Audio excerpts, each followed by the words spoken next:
Welcome to Blizzard Fire. We hope this video helps fire up your solution. You start by powering the panel and confirming the aircraft has an autopilot. That saves wasted clicks. Once done, set your initial heading, altitude, and desired airspeed so the system has targets. Next, enable the AP Master and press the Autopilot Engage button, App 1 or App. You want the flight director active first.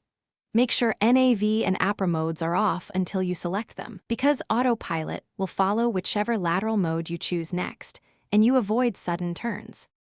Now you decide how Autopilot guides you. Press HDG for manual heading tracking or NAV/LNAV to follow the GPS flight plan. Use UPR when intercepting ILS. For vertical, select Alt-Hold to maintain altitude, VS to climb/descend at a set rate, or FLC to hold a target speed. Each behaves differently, so pick based on phase of flight. Once armed, VNAV or GPS lateral modes will capture constraints and route. Make small trim adjustments if the autopilot is working hard to stabilize.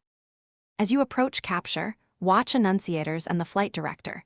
When the autopilot seizes localizer or glide slope, it will fly the intercept smoothly. Continuously monitor attitude, airspeed, and vertical speed, and fine-tune autopilot parameters if you see oscillations.